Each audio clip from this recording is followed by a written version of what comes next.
नृसिंहवाडी औरवाड पुलावर मधमाशांचा हल्ला, मायलेक गंभीर जखमी. नृसिंहवाडी औरवाड दरम्यान असलेल्या कृष्णा नदीवरील पुलावर पुन्हा एकदा मधमाशांचा हल्ला झाल्याची घटना शुक्रवारी घडली आहे. या हल्ल्यात नृसिंहवाडीतील आकाश नाईक आणि त्यांची आई वत्सला नाईक हे गंभीर जखमी झाले असून त्यांच्यावर कुरुंदवाड येथील खासगी रुग्णालयामध्ये उपचार चालू आहेत. वत्सला नाईक पूल ओलांडत असताना मधमाशांनी त्यांच्यावर अचानक हल्ला केला.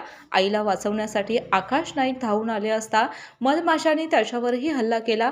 या भीषण प्रसंगात दोघांनाही अनेक ठिकाणी चावे बसले आणि त्यांची प्रकृती बिघडली. स्थानिक नागरिकांनी तातडीने त्यांना रुग्णालयामध्ये दाखल केले.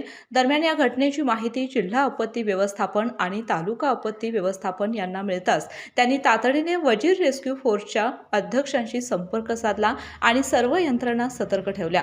त्यानंतर आरोग्य विभागाच्या रुग्णवाहिका, कुरुंदवाड नगरपालिकेच्या अग्निशमन दल आणि रुग्णवाहिका तसेच वजीर रेस्क्यू फोर्सचे जवान यांच्या मदतीने रात्री 9:30च्या सुमारास मधमाशांचे मोहोळ यशस्वीरित्या काढले आहे.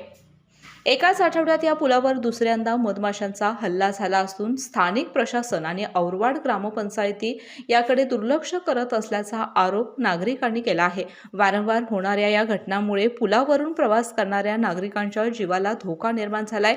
विशेषतः लहान मुले, महिला आणि वृद्धांसाठी ही समस्या गंभीर बनली आहे. प्रशासनाने त्वरित पावले उचलून या मधमाशांच्या बंदोबस्तासाठी उपाययोजना कराव्यात अशी मागणी स्थानिक नागरिकांमधून केली जात आहे. केके न्यूजसाठी शिरोळ प्रतिनिधी कुणाल कांबळे. बाबा, आज येताना बासुंदी घेऊन या ना. अगं, कालच आपण आईचा वाढदिवस होता म्हणून आणली होती ना.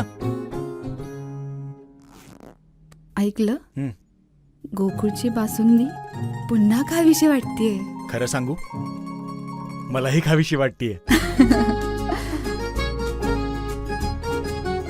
पुन्हा पुन्हा खावीशी वाटणारी गोकुळ बासुंदी. अशाच नवनवीन अपडेट पाहण्यासाठी आमच्या कोल्हापुरी कारभार म्हणजेच केके न्यूज चॅनेलला सबस्क्राईब करा.